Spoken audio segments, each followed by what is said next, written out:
And the idea is to exploit the global inequalities.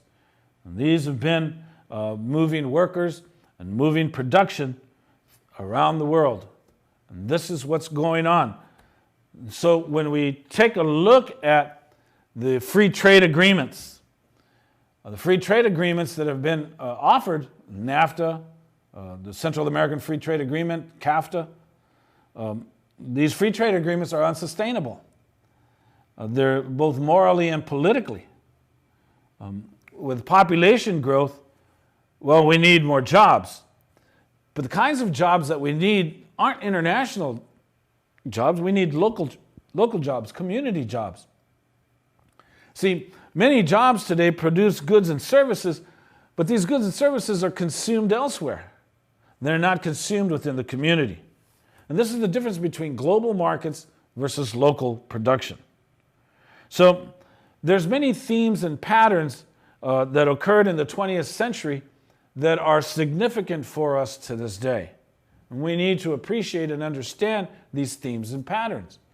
And so, of course, the most important is the immigration restriction legislation.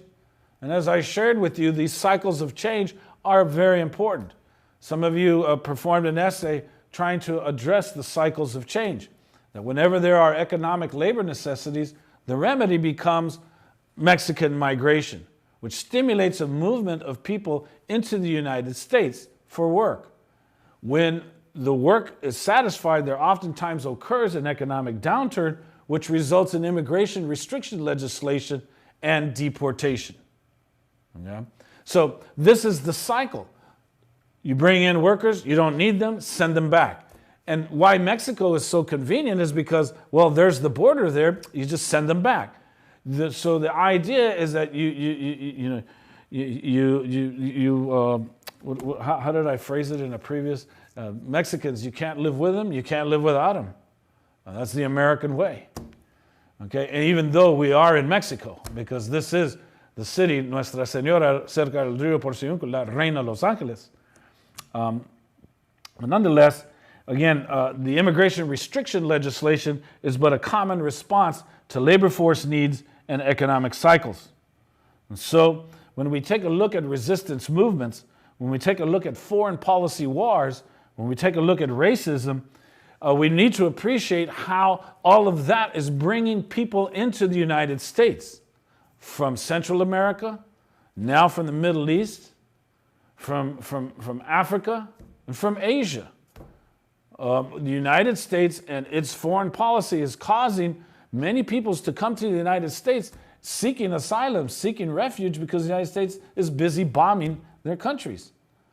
And most recently, now there's a controversy because Donald Trump just recently called African nations, shithole nations. So there is this controversy that's occurring. When we take a look at the increase in population by both immigration and then, of course, for the Mexican, the increase in population in the Latin American and the natural increase, it's at a record pace. So what's happening in these communities here in Los Angeles, in Chicago, in New York, in Miami, in Austin, Texas, in Denver, in El Paso, in Phoenix? There is a plural disposition of language, a plural disposition of culture, a plural disposition of identity continues.